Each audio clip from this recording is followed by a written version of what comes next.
Musibye muti eyo bannamukutu katweyongereyo n'ekitabo kyaffe Nkyalira Walumbe Ettanda ekyawandiikibwa J.S. Kaddu.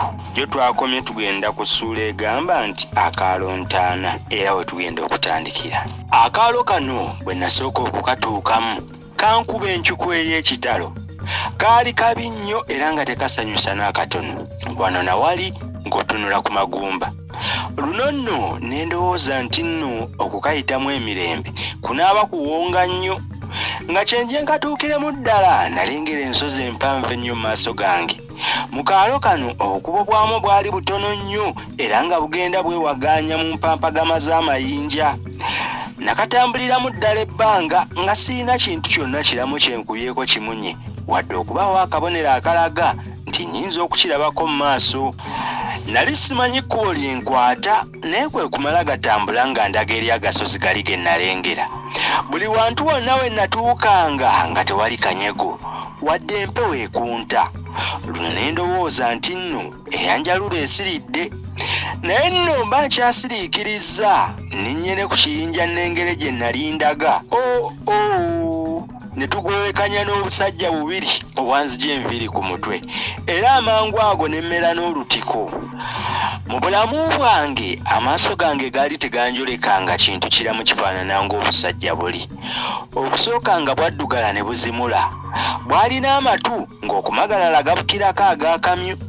Ku mitwe tekwali luviiri na lumu era nga ginyereketa ng'emisiige omuzigo.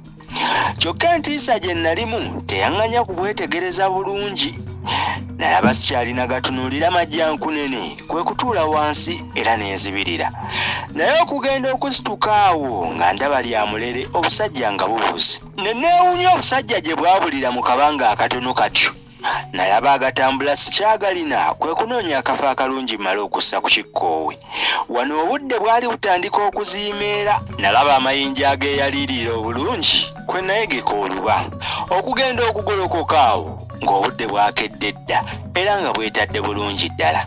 Ate olwo ne nfungiza buto ne tubakana n'olugendo lwange. Bwe neetegereza obulungi agasozi gali nagenda okulaba nga ganyookamu n'omukka mu ntikko zaago era nga n'ebiseera ebimu gatutunukamu ennimi z'omuliro empanvu ennyo. Era bwe nazisemberera ne mpulira nga n'okuwuuma ziwuuma. Natambulira ddala ebbanga ddene nnyo nga sinnagatuukako. Bwe nagatuukako ne nnyimirira ne neerolera amawano. Wano nno okuwuuma nga kitalo. Naye nali nkyalozooledde nagenda okuwulira ng'enswagiro ennyuma wange. Bwe nakebuka bwe nti ne ndaba ogusolo ekitalo obutalo nga gujagira gujja gye ndi. Ne ndyoka nkuba oluba olwali lwagala n'okunjasa omumiro. Jjukirawo wonna ali buwomu. Ogusolo ogwo gwali gunene nnyo okusinga enjovu. Ekikula kyagwo nga gulinga ekkonkome. Bwe nagenda okwetegereza ng'emabega waagwo eriyo n'ogulala ate ng'emabega woogwo obusajja buli obw'entiisa bujja buguwondera. Ogusolo ogwali gukulembedde bwe gwantuukako ne gunfuuyira ekikomi ky'omukka mu maaso okuva awo saddayo kutegeera. Nagenda okudda enguvu nga ndaba ntudde era nga nsibiddwa ku mugongo gw'ogusolo ogumu. Wano ekyokukola kyambulira ddala naye bwe natunulako ennyuma ne ndaba nga n'obusajja buli bweberesa eggasolo agalala. Olwo ne mmanyira ddala ng'obusajja obwo bumpambye. Mu kiseera ekyo agasolo gaali gatindigga by'otulabanga era nga ne mu kamwa kaago mugenda mufubutukamu ennimi eziringa ez'omuliro. Naye nno olw'ensisa ennene eyandiko saasobola kwetegereza buli we twayita. Kyokka obudde buba butuuka ng'enkoko we ziyingirira ne tutuuka ku mugga ogwali omunene nnyo era ogw'entiisa. Gwalina amazzi nga gafaanana ng'omusaayi era nga gawunya ekivundu ekiyitirivu. Gwalinga gututunuka mu gasozi gaye ag'entiisa ne gulyoka gujja nga gwenyoolera mu mpookowooko z'amayinja. Bwe twagutuukako agasolo gaaguyingira buyingizi awatali na kusala ku mbiro ze gaali gajjirako. Ne galyoka gagenda nga gafuuwa omukka era nga n'okubolooga kwe gatadde okutemya n'okuzibula ng'omugga twagukubye dda enkoona. tuba twakatambulako akabanga katono okuva ku muggo ogwo era nga n'obudde butandise okuziimeera ne nnengera ekintu ekinene ennyo ekyali kifaanana ng'oguyumba nga kiyiseemu ku lusozi. Twatambulako wano na wali ne tulyoka tugoba mu kigo ky'omutaka Lukuusi. Agasolo gayimirirawo wabweru, obusajja buli ne bunsumulula ne bulyoka bumpalaawala nga bunnyingiza munda. Ekigo ky'omutaka ono Lukuusi muliisa maanyi kyali kinene nnyo era nga munda mulimu ennyumba nfaafa era nga n'abantu bangi bulala. Kyazimbibwa ku ntikko y'olusozi lwe namanya oluvannyuma nti baaluyitanga Kankuzise. Olusozi olwo lwaliko ebyafaayo bingi nnyo era n'erinnya lyalwo bwe liwulikika. Saasobola kulambula bulungi kigo kino olw'obuzibu obwangwako nga naakakituukiramu ddala. Obusajja bwantuusiza mu guddiiro ogunene ennyo awo we twasanga kabwejungira ng'atudde ku gutebe gwe ogunene ogwakolebwa magumba. Twamusanga ali ku magengerege amira. Awo obusajja buli bwe namanya nti bwe busaasi bwa Lukuusi bwannyanjulayo era Lukuusi n'antunuulira ekiziimuziimu.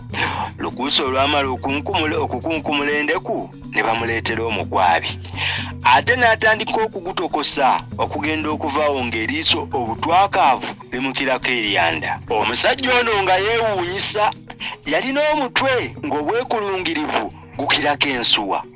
Olubuto yaliranga lulere era bwe yayimukanga nga lwasooka okusitula. Yalina ensingo ng'ensikya y'embizzi edda ku bbali. Mu kibuno kye amannyo gaali gaalumaggamagga era ng'ayogera afunta olubunu ng'ekkoveeri ly'akatiko. Mu guddiiro guno twasangamu abantu nkuyanja oboolyawo nga baali bazze kulamusa ku nnannyinimu. Lukuusi yalagira mangu okummwako enviiri era okutemya n'okuzibula ng'omutwe kawerette. Ekyo olwaggwa Lukuusi n'alyoka ambuuza n'eddoboozi ekkangufu ennyo nti ova waggwa akalambo. Nentegereza ekyampisa akalambo nga nakyo sikiraba. Oluba lwe yakuba entebe kwe yali atudde ne yeekaaka nange ne mpulira ng'ebyenda byonna binkankana. Awo n'agamuddamu gampulira ddala era kye nakola kwe kutuula awo wansi naye okugenda okuyimukawo nga nze ntudde mu kitaba. Bwe namala okuddamu ak'obuntu kwe kunnyonnyola nga Walumbe bwe yampita okugenda ewuwe Ettanda. Olwabisirisa bwe nti n'alyoka mbwatukira nga mbuuza nti oba Walumbe ye yakuyita kati wano oyagalawo nnyoko ki? Olw'okubanga ekibuuzo kino kyali kijjudde obusirusiru era n'obutooletoole era ekyokuddamu kyambula. Yalaba ndi awo mumunyadde ng'ekkeresaata kwe kulagira akamu ku bujaasi bwe kanjokyemu oluyi. Akajaasi ne kalyoka kammambika oluyi lwe ndipandojja lwansiisittuza ne luntomeza ekisenge n'engwa wansi. Bwe nali ngezaako okuyimuka n'enzirawo mba nkyezazzaamu olusajjasajja nyimuka omulundi ogwokubiri ne kanyongera olulala luno lwankuba kyabugazi ne nambaala era n'enzirika. Okugenda okudda engulu nga ndaba ndi bukunya ensonyi katono zinzite. Ebyo nga biwedde Lukuusi yalagira bantwale mu kabulamuliro okutuusa lwalimpitayo. Okutemya n'okuzibula abajaasi be nga banneebagazze dda. Baalina amaanyi ge nali sibateebereza okugenda okunzisa wansi nga ndi mu nkomi. Mu kkomera temwali kantu konna omuntu kw'ayinza okussa oluba. Lyonna lyali lijjudde ebiyinja ebikukunavu era ebisongovu. Ebisenge byalyo byakozesebwa agayinja aganene ennyo era nga bwe gaggalawo munda mukwata beppo. Kwaliko omulyango gumu era nga guggazibwa agasiki aganene. Bwe nabeeranga mu kkomera omwo nga temuli kintu kyonna kye nsobola kuwulira wadde oluyoogaano lwonna oba omuntu ayogera newankubadde nga mu kigo kya Lukuusi mwalimu abantu nfaafa. Ekiro kye nasooka okusulamu nalaba nga asuzeemu omwaka omulamba. Amaziga gaagira okunzigwa mu kiwanga so nno ne bwannandikaabidde omwaka omulamba tewandibadde ansaasira. Ebiseera ebimu nafunangamu essuubi nti nga Walumbe bwe yampita Lukuusi ali lwedda nampa emirembe. Olunaku olwaddirira bandeetera akajwina n'ensuula ku magumba era ne bandeetera n'ekkookuzza eri omumwa n'ensuulako mu ttama.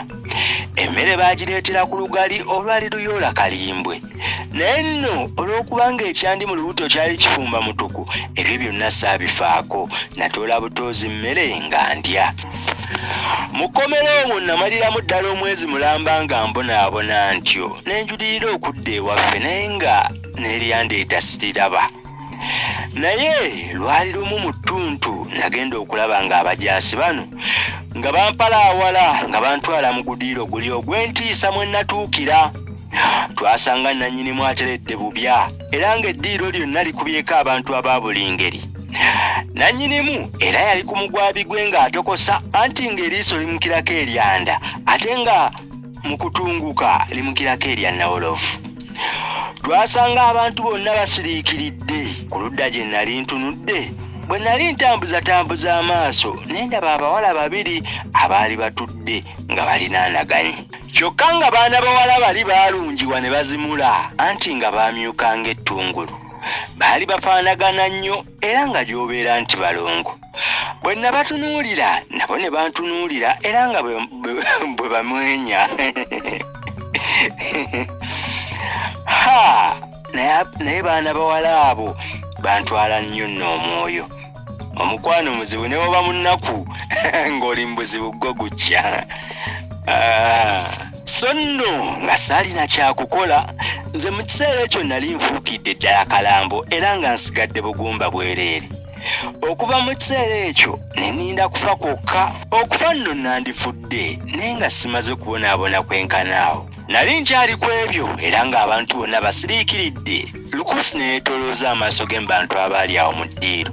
Amangu ago nalaba abawala bali ababiri abaali batandise okutulukusa amaziga.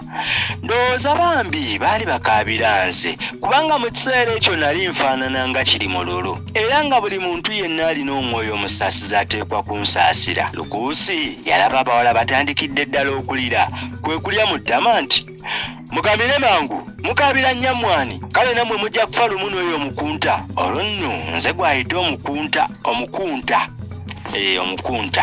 Wano omutaka ng'obusungu bujula okumutta yatunuulira abawala ekiziimuziimu anti ng'alinga anaabamira. Abantu bonna abaali mu ddiiro baatandika okwogera obwama era nga n'okwemulugunyiza Lukuusi nga kwe batadde. Kino kyali tekibangawo abantu okwemulugunyiza mu maaso g'omutaka. Kyokka bannange omusajja Lukuusi yalina embazuulu. Yalaba abantu bayitiridde nnyo okuvuuvuuma kwe kubwatukanga eggulu ng'abalagira okusirika. Awo we nalabira obusungu bwa Lukuusi bwe bubuubuuka ng'omuliro. Amangu ago yatumya omuggo gwe ogw'enzo n'ayitayo abavubuka embulakalevu babiri be yawulira nga boogera obwama. N'alyoka abawoweenyula emiggo egyabalesa mu kkubiro era oluvannyuma ne giwoosa n'omuliro okugenda okubajjaawo nga bataawa butaayi. Ekikolwa ekyo kyanyiiza nnyo buli muntu eyali mu ddiiro era kwe nakakasiza nagenda okulaba nga buli muntu akotesa omutwe. Abasajja abaafulumya abavubuka bali okugenda okudda mu ddiiro nga bakatutema nti abasajja bafudde. Ebyo byonna Lukuusi teyabifaako, ye yadda ku magengere ge ng'amira era ng'akwata na mugwabi ng'atokosa. Omusajja ono enjaga n'omwenge bya buli kadde byali bimuwunguutudde era ng'ebiseera ebisinga obungi tategeera bulungi. Oluusi yakolanga ebintu eby'ensonyi ennyo ng'abantu be bonna bali awo. Mu kiseera kino Lukuusi ng'ali ku mugwabi abantu bonna baalabika nti banyiikaavu era nga n'emimwa gibali mu nnyindo. Ffe abaayingira mu ddiiro mu ttuntu enkoko ziba zitandika okuyingira era nga ffe tuli omu tutongoojjedde. Abantu ne beetamwa naye ate nga tebalina kyakukola kubanga ng'omuntu yenna takkirizibwa kufuluma n'aleka Lukuusi ku ntebe. Bwe wakikolanga ng'otambye amagero era ekibonerezo kyalinga kimu kufa. Kale bannange leero tugenda kukomaawo, enkya tujja genda kusula egamba nti mponera watono. Mwebale nnyo abagoberedde, mbaagaliza olunaku olungi.